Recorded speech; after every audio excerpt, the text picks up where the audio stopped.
सभी लोगों को वॉइस और वीडियो आ रहा है क्लियर।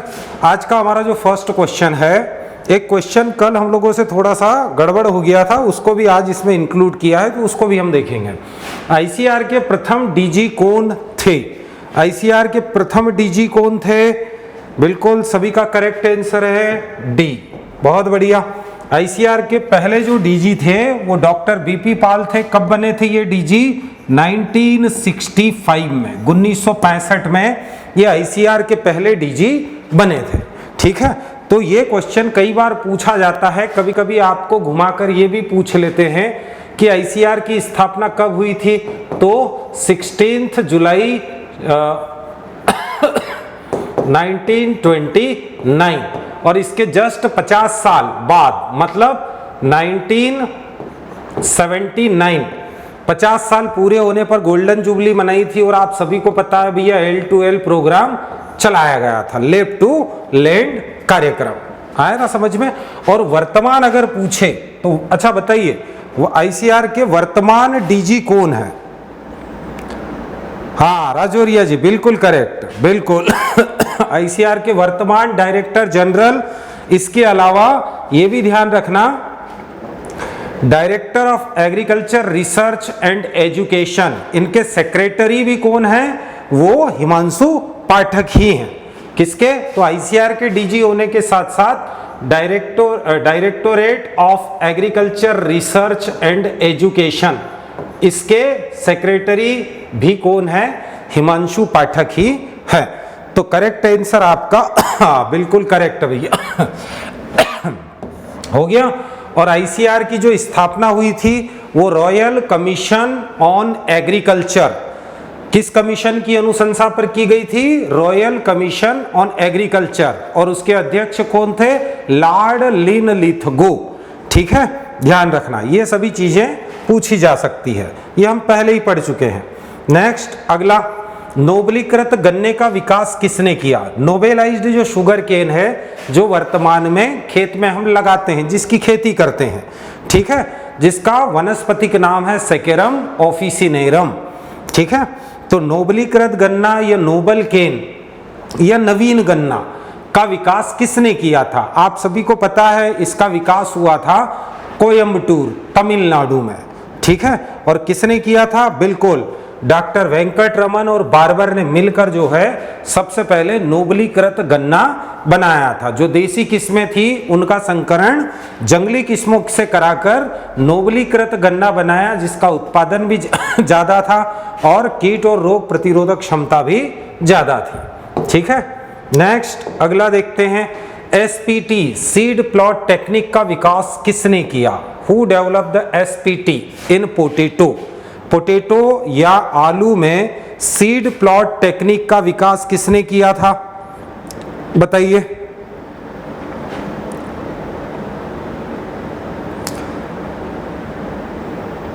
अब तो याद हो गया ना, अब तो कंफ्यूज नहीं हो।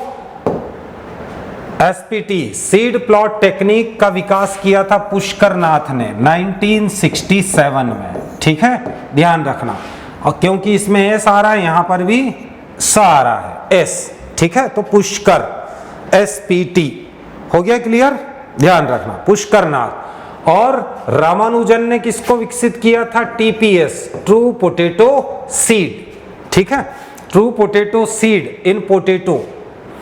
ठीक है, आलू में सत्य बीज हो गया। हाँ चलो ठीक, नेक्स्ट अगला देखते हैं, कपास की प्रथम संकर किस्म कौन सी है? कपास की प्रथम संकर किस्म कौन सी है भैया? बताइए, कौन सी किस्म है प्रथम संकर किस्म? और साथ ही साथ ये भी अगर आप बता पाओ तो बताना, किसने विकसित की थी, कौन से सन में, कौन से राज्य में? ठीक है, क्यों? क्योंकि ये पता होना चाहिए। H4 हाइब्रिड 4 पता है ना कब विकसित हुई थी? तो ये विकसित हुई थी सूरत में, और सूरत गुजरात में। और किसने विकसित किया था इसको? विकसित किया था सीटी पटेल ने। ये भी ध्यान रखना भैया, सीटी पटेल ने विकसित किया था कब? 1970 में। और गुजरात में इस संकर कपास H4 के लिए ही LIC ने सबसे पहले फसलों के लिए क्या शुरू किया था? Crop insurance. बट ये इंश्योरेंस कैसा था? जनरल था। ठीक है, खेती में सबसे पहले इंश्योरेंस की शुरुआत कब हुई थी? 1972 टू 73। ये LIC ने सबसे पहले कपास की संकर किस्म H4 के लिए गुजरात में सबसे पहले जनरल इंश्योरेंस दिया था। ठीक है, तो इस चीज को भी ध्यान रखना, और यहीं से क्रॉप इंश्योरेंस की शुरुआत हुई भारत में। ठीक है, नेक्स्ट, श्यामली का रेशा सबसे लंबा होता है, ये भी ध्यान रखना। नेक्स्ट, पादप प्रजनन की सबसे प्राचीन विधि या ओल्डेस्ट मेथड कौन सी है? पादप प्रजनन की सबसे प्राचीन विधि कौन सी है, बताइए। पादप प्रजनन की सबसे प्राचीन विधि, बिल्कुल सभी को पता है भैया। पादप प्रजनन की सबसे प्राचीन विधि कौन सी है? सिलेक्शन, जिसको क्या कहा जाता है? जिसको चयन या वर्ण भी कहते हैं। आया ना समझ में? और एक बात और ध्यान रखना भैया, चयन नेचुरल सिलेक्शन भी होता है, आर्टिफिशियल सिलेक्शन भी होता है। तो सबसे प्राचीन विधि है, लगातार चल रही है, और ये कभी नहीं रुकने वाली विधि है। ठीक है, तो सिलेक्शन सबसे प्राचीन विधि माना जाता है। नेक्स्ट, अगला देखते हैं, पादप किस्मों के विकास के लिए पादप प्रजनन की कौन सी विधि का प्रयोग सबसे अधिक होता है? वैसे तो सभी का उपयोग करते हैं, बट किस्मों के विकास के लिए सबसे ज्यादा प्लांट ब्रीडिंग की कौन सी मेथड का उपयोग होता है? सबसे ज्यादा कौन सी मेथड का उपयोग होता है? सिलेक्शन, हाइब्रिडाइजेशन, म्यूटेशन और पॉलीप्लॉइडी। मतलब चयन, संकरण, उत्परिवर्तन और बहुगुणिता। किसका उपयोग होता है? सबसे ज्यादा उपयोग होता है हाइब्रिडाइजेशन का, और सेकंड नंबर पे अगर बोलें तो वो होता है म्यूटेशन का। ठीक है, संकरण और म्यूटेशन, इनका उपयोग सबसे ज्यादा किया जाता है। ठीक है, नेक्स्ट, अगला देखते हैं, नई किस्म विकसित करने हेतु पादप प्रजनन की सबसे तीव्र विधि कौन सी है? कौन सी क्विकेस्ट मेथड है भैया? फास्टेस्ट, जिससे कि सबसे जल्दी आप किसी फसल की कोई किस्म को तैयार कर सकते हो, बताइए।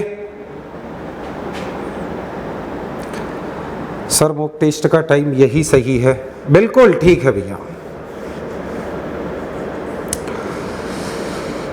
नई किस्म विकसित करने हेतु पादप प्रजनन की सबसे तीव्र विधि कौन सी है? बिल्कुल सभी को पता है भैया, म्यूटेशन। म्यूटेशन डीएनए या क्रोमोसोम में अचानक बदलाव करना। ठीक है, इसी को कहा जाता है म्यूटेशन, खास करके डीएनए में। ठीक है, नेक्स्ट, अगला, किसी पौधे को अपने मूल आवास से अन्य नए आवास में ले जाकर लगाना कहलाता है। किसी पौधे को अगर उसके मूल आवास पर, जहां पर वो उग रहा है, वहां से उसको ले जाकर किसी नए क्लाइमेट में या नए आवास में उसको लगाना, इस मेथड को किस नाम से जाना जाता है? सिलेक्शन, डोमेस्टिकेशन, इंट्रोडक्शन या नन ऑफ दीज, बताइए कौन सा है? बिल्कुल करेक्ट आंसर क्या होगा? हाँ बिल्कुल, इंट्रोडक्शन होता है, और डोमेस्टिकेशन भी इंट्रोडक्शन का ही एक हिस्सा है। डोमेस्टिकेशन में क्या होता है? तो डोमेस्टिकेशन में किसी जंगली जाति को किसी जंगली जाति की खेती करना। कोई भी अगर वनस्पति जो जंगलों में उगती है, अगर हम उसकी खेती करना शुरू कर दें, तब हम इसको क्या बोलेंगे? हमने उसको पालतू बनाया, मतलब डोमेस्टिकेशन, घरेलूकरण। ठीक है, तो ध्यान रखना। हाँ, तो यहां पर करेक्ट आंसर क्या आएगा? इंट्रोडक्शन। नेक्स्ट, अगला देखते हैं। हाँ, पेम्पर्ड कॉर्न या पालित मक्का में आपको बताना है, पालित मक्का में प्राकृतिक रक्षा प्रणाली का अभाव है, प्राकृतिक रक्षा प्रणाली अधिक है, प्राकृतिक रक्षा प्रणाली सामान्य है, या इनमें से कोई नहीं। ठीक है, ध्यान रखना। देखो, पेम्पर्ड कॉर्न या पालित मक्का किसे कहा जाता है? जिसको हम वर्तमान में लगा रहे हैं। क्यों? क्योंकि इसके पूर्वज जो हैं वो पृथ्वी से लुप्त हो चुके हैं, अब ये हमारे भरोसे है। ठीक है, मतलब हम इसको पाल रहे हैं। बाकी अधिकतर फसलों को हम देखते हैं, उनके पूर्वज आपको खरपतवार के रूप में या जंगली जाति के रूप में आपको मिलते हैं, बट मक्का के जो पूर्वज हैं वो लुप्त हो चुके हैं। तो वर्तमान में हम जो मक्का लगाते हैं उसको पेम्पर्ड कॉर्न कहा जाता है। तो तो इसके बारे में आपको बताना है। चूंकि इसका पूर्वज या जंगली जाति लुप्त तो हो चुकी है, इसलिए इसमें जो नेचुरल डिफेंस सिस्टम है उसकी कमी देखी जाती है, अभाव होता है। ठीक है, जो नेचुरल डिफेंस सिस्टम होना चाहिए हर क्रॉप के अंदर होता है, वो नेचुरल डिफेंस सिस्टम इसका कमजोर है। किसका? पेम्पर्ड कॉर्न का। ठीक है, तो ये कभी कभी सेंटेंस में पूछ लेता है, तो ध्यान रखना। नेक्स्ट, नेचुरल सिलेक्शन थ्योरी किसने दी? नेचुरल सिलेक्शन थ्योरी किसने दी? जॉनसन ने, मेंडल ने, मूलर ने या चार्ल्स डार्विन ने? किसने दी थी नेचुरल सिलेक्शन थ्योरी? आप में से हर किसी को पता होगा किसने दी। बिल्कुल, उधर हम लोगों ने जेनेटिक्स में भी पढ़ा था कि पेंजिलवाद चार्ल्स डार्विन ने दिया था, और जर्मिनल थ्योरी जेनेटिक्स की जो दी थी वो विजमेन ने दी थी। ठीक है, यहां पर ध्यान रखना, प्लांट ब्रीडिंग के अंदर जो नेचुरल सिलेक्शन थ्योरी होती है ये किसने सबसे पहले दी थी? तो चार्ल्स डार्विन ने ही इस थ्योरी को सबसे पहले दिया था। ठीक है, ध्यान रखना। जबकि जोहानसन का बात करें तो जोहानसन ने प्योर लाइन सिलेक्शन दिया। जोहानसन ने इसके अलावा जीन शब्द दिया, जीनोटाइप दिया, फिनोटाइप दिया। ठीक है, इसके अलावा प्योर लाइन शब्द दिया, ये सब जोहानसन ने दिया है। मेंडल को तो आप जेनेटिक्स का जनक कहते हैं। ठीक है, और मूलर ने साइटोजेनेटिक्स शब्द दिया। नेक्स्ट, मास सिलेक्शन में संतति में बढ़ती है। देखो, मास सिलेक्शन जो होता है वो किस में होता है? पहले ये पता होना चाहिए कि मास सिलेक्शन जो किया जाता है वो क्रॉस पोलिनेटेड क्रॉप्स में होता है या सेल पोलिनेटेड क्रॉप्स में किया जाता है। तो जो क्रॉस पोलिनेटेड क्रॉप्स होती है उनमें नई किस्म तैयार अगर सिलेक्शन से करना है तो मोस्टली मास सिलेक्शन का उपयोग किया जाता है। मास सिलेक्शन में संतति में हेटेरोजाइगोसिटी या विषम युग्मजता बढ़ती है। बिल्कुल, तो करेक्ट आंसर आपका कौन सा आएगा? बी वाला। ठीक, नेक्स्ट, प्योर लाइन में अगर हम बोले प्योर लाइन सिलेक्शन में होमोजाइगोसिटी बढ़ेगी। नेक्स्ट, अगला, मास सिलेक्शन आधारित होता है। मास सिलेक्शन किस पर आधारित होता है? चूंकि हम ये क्रॉस पोलिनेटेड क्रॉप में मुख्य रूप से इस विधि का उपयोग करते हैं, तो क्रॉस पोलिनेटेड क्रॉप में हम किसको कंट्रोल कर सकते हैं, किसको नहीं कर सकते, सीधा इस बेस पे भी आप आंसर को निकाल सकते हो। ठीक है, तो मास सिलेक्शन आधारित होता है मात्र पौधे पर या पितृ पौधे पर या दोनों पर या इनमें से कोई नहीं। बिल्कुल, किस पर? मैटरनल प्लांट या मात्र पौधे पर मास सिलेक्शन आधारित होता है। क्यों? क्योंकि जो फीमेल प्लांट है, फीमेल कैरेक्टर है, वो तो आपके कांस्टेंट रहेंगे, बट जो मेल कैरेक्टर है वो चेंज होते रहेंगे। क्यों? क्योंकि आपने क्रॉस पोलिनेटेड क्रॉप में इसका उपयोग कर रहे हो, तो जो पोलन ग्रेन्स आएंगे वो किसी भी प्लांट के आ सकते हैं, किसी दूसरी वैरायटी के भी आ सकते हैं। ठीक है, तो ध्यान रखना। नेक्स्ट, शुद्ध वंशक्रम सिद्धांत या प्योर लाइन थ्योरी किसने दिया? किसने दिया भैया pure line theory? Pure line theory 1903 में दी गई थी। किसके द्वारा दी गई थी? आप सभी को एक सूचना देना है कि वेदाकर इंस्टीट्यूट जो एग्रीकल्चर के विद्यार्थी है MPPT की जो तैयारी कर रहे हैं उनके लिए प्रतियोगिता बैच 3 स्टार्ट हो चुकी है 15 मार्च से। कंप्लीट कोर्स है, जिनको भी कोर्स लेना है वो कंप्लीट वीडियो उनको मिलेगा। साथ में इसमें उनको test series, live mock test series और FLT टॉपिक टेस्ट सीरीज, इसमें सारी चीज़ें इंक्लूड रहेगी मात्र 4,999 रुपये में। और ये कोर्स आपको हमारे एप्लीकेशन पर मिलेगा। साथ ही इसमें आपको फिजिक्स और मैथमेटिक्स की जो क्लासेस है वो लाइव मिलेगी। तो ये जो क्लासेस है ये हमारी प्रतियोगिता बैच 3 के नाम से आप हमारे एप्लीकेशन डाउनलोड करिए और इस कोर्स का आनंद लीजिए। मात्र 4,999 रुपये में ये कोर्स मिलने वाला है। साथ ही एक अपडेट और देना है आपको, लक्ष्य बैच के नाम से हमारी MPPT की टेस्ट सीरीज चल रही है। इसमें आपको टॉपिक टेस्ट सीरीज, साथ में live mock test series, FLT और 1000 क्वेश्चन आपको प्रैक्टिस करने के लिए मिलेंगे।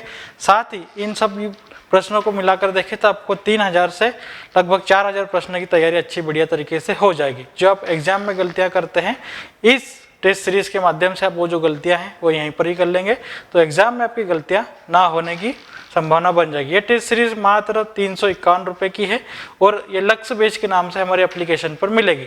तो अधिक से अधिक बच्चे हमारे एप्लीकेशन को डाउनलोड करिए और इस टेस्ट सीरीज को परचेस करिए, जिसके द्वारा आपकी तैयारी और बेहतर हो सके। और प्योर लाइन थ्योरी जो दी थी ये सेम की एक किस्म है प्रिंसेस। कौन सी? प्रिंसेस। सेम की एक वैरायटी है प्रिंसेस, उस प्रिंसेस किस्म का उपयोग करके जोहानसन ने, बिल्कुल जोहानसन ने प्योर लाइन सिलेक्शन थ्योरी दी, और ये पूरी की पूरी थ्योरी हम लोगों ने देखी थी, ठीक है, क्लास में। नेक्स्ट, समान वंश की दो भिन्न जातियों के बीच संकरण कहलाता है। यहां पर क्या बोला है? समान वंश, समान वंश, जो वंश जो भी चीज समान रहेगी उसके लिए हमेशा इंट्रा वर्ड यूज करते हैं। कौन सा? इंट्रा। ये हमेशा ध्यान रखना भैया, अगर समान वंश बोला है मतलब इंट्रा जेनेरिक, ठीक है, इंट्रा जेनेरिक आएगा, ठीक है। दूसरा क्या बोला है? दूसरा बोला है एक ही वंश के अंदर कर रहे हो ना, दूसरा दो भिन्न जातियों, दो अलग अलग स्पीसीज के अंदर, तो इसको हम भिन्न के लिए इंटर वर्ड का यूज करते हैं, इंटर स्पेसिफिक, ठीक है। अब ऐसी कंडीशन में हम इसको क्या कहेंगे? ठीक है, मैंने जानबूझकर यहां पर दो आंसर डाले हैं। कितने आंसर? दो आंसर, ताकि आपको इसको मैं समझा पाऊं। अब आप बताइए क्या आंसर होना चाहिए? जो भी चीज समान हो, अगर वंश समान है तो इंट्रा जेनेरिक, ठीक है, जाति समान है इंट्रा स्पेसिफिक, वैरायटी समान है इंट्रा वेराइटल, जो समान है उसमें हमेशा इंट्रा वर्ड लगाना है, ठीक है। और जो भिन्न है उसके लिए क्या लगाना है आपको? उसके लिए लगाना है इंटर, ठीक है, ध्यान रखना। बताइए कौन सा आएगा? अभी भी समझ में नहीं आ रहा है? बताइए एक बार यहां पर देखिए क्या आना चाहिए? समान वंश बोला है ना, जीनस तो समान है, तो जो समान है उसके लिए क्या उसके आगे क्या लगाएंगे? इंट्रा, ठीक है। इंट्रा जीनस मतलब जेनेरिक, तो इंट्रा जेनेरिक आपको दिख रहा है कहीं पर? यहां पर इंट्रा जेनेरिक ये है ना, इंट्रा जेनेरिक दिख रहा है। फिर दूसरा यहां पर भिन्न क्या है? जातियां भिन्न है, स्पीसीज डिफरेंट है, सेम हो जीनस, जैसे ट्रिटिकम और ट्रिटिकम, ट्रिटिकम एस्टिवम और ट्रिटिकम ड्यूरम। तो यहां ट्रिटिकम तो सेम है, मतलब जीनस सेम है, तो हम इंट्रा जेनेरिक और स्पीसीज डिफरेंट है, ड्यूरम और एस्टिवम, ठीक है। तो वहां क्या आ जाएगा? जो अलग है उसके लिए इंटर आ जाएगा। अब आप बताइए क्या आंसर होना चाहिए? अब बताइए क्या आंसर होना चाहिए? मैंने दोनों चीजें क्लियर कर दी, क्यों? क्योंकि इसमें सबसे ज्यादा कंफ्यूजन होता है, ठीक है। आप ही लोगों को बताना पड़ेगा, थोड़ा लोड डाले इस पे। यहां एक से अधिक आंसर हैं, एक से अधिक दिख रहे हैं, और मैंने जानबूझकर यहां पर दो आंसर डाले हैं ताकि आपका कंफ्यूजन क्लियर हो जाए। बताइए कौन कौन से आंसर दिख रहे हैं आपको यहां पर?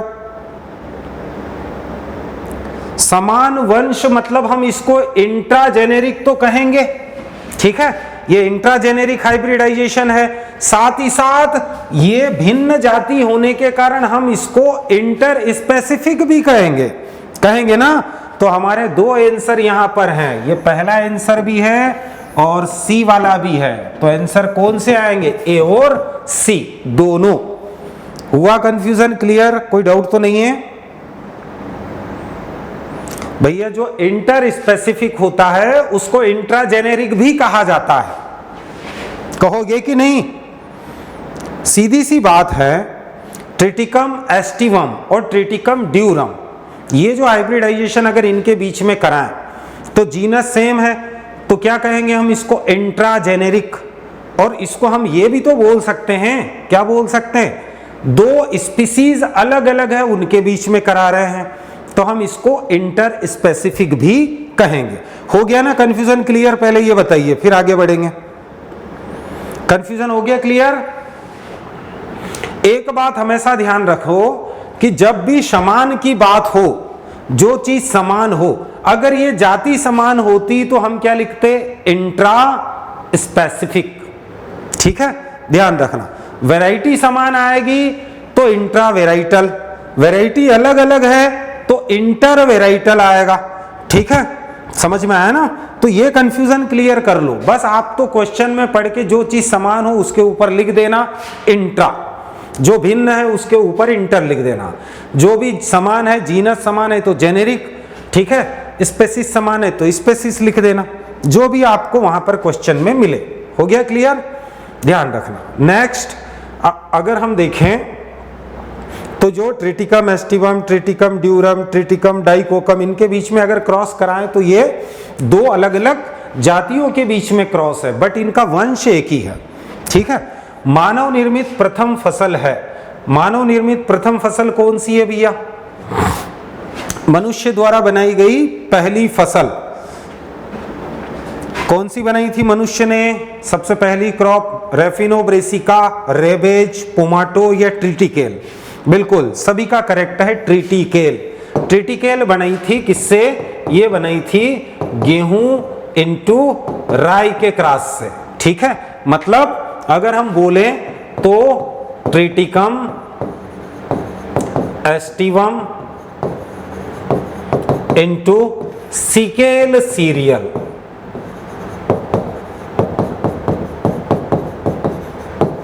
ठीक है। और नाम भी यहीं से बना है इसका, ट्रीटी, यहां से ट्रीटी ले लिया और यहां से क्या ले लिया? केल, तो नाम क्या बन गया? ट्रिटिकेल। और ट्रिटिकेल जो होती है वो स्टेराइल है। कैसी है? स्टेराइल, बंध्य होती है, ठीक है। ध्यान रखना, गेहूं और राई के क्रॉस से इसको तैयार किया गया है, ठीक। और किसने तैयार किया था? तो आपको पता होना चाहिए किसने किया था भैया? रिम्पाउ। कब?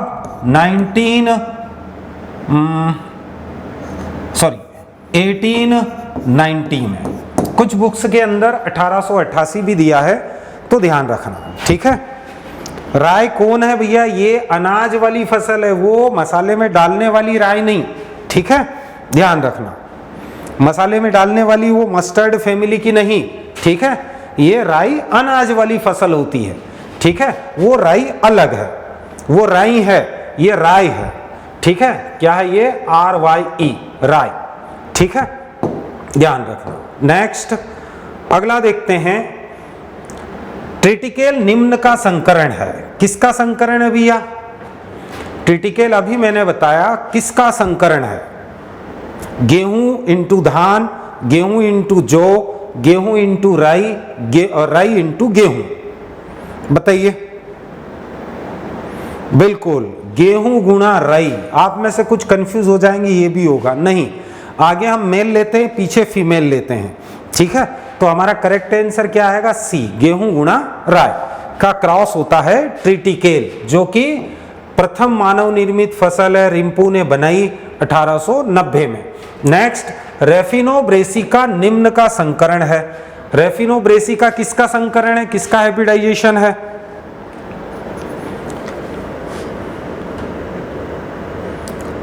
रेफिनो ब्रेसिका इंट्राजेनेरिक हाइब्रिडाइजेशन है, या इसको हम बोल सकते हैं इंटर स्पेसिफिक हाइब्रिडाइजेशन, ठीक है। ध्यान रखना, किसका क्रॉस है? रेफिनो ब्रेसिका। बिल्कुल, मूली गुणा पत्ता गोभी का क्रॉस है, और इसको बनाया था सबसे पहले किसने? 1928 में ये विकसित किया था। किसने? कार्पेचेंको ने। कार्पेचेंको नामक वैज्ञानिक ने इसको बनाया था, ठीक है। ध्यान रखना, मूली गुणा पत्ता गोभी, तो ए वाला आंसर आपका करेक्ट है। जबकि गोभी गुणा मूली आ जाए तो ये है रेबेज। क्या है? रेबेज। ये भी मानव निर्मित फसल है, ठीक। नेक्स्ट अगला देखते हैं। रेफिनो ब्रेसिका निम्न द्वारा तैयार की गई। किसने तैयार की थी रेफिनो ब्रेसिका को, और कब? बिल्कुल, कार्पेचेंको। बहुत बढ़िया। रेफिनो ब्रेसिका निम्न द्वारा तैयार की गई थी। एक बार ये किसी एग्जाम में पूछा गया था क्वेश्चन, ध्यान रखना। अभी बताया कार्पेचेंको ने तैयार की थी भैया 1928 में। बिल्कुल, बी वाला करेक्ट। नेक्स्ट अगला देखते हैं।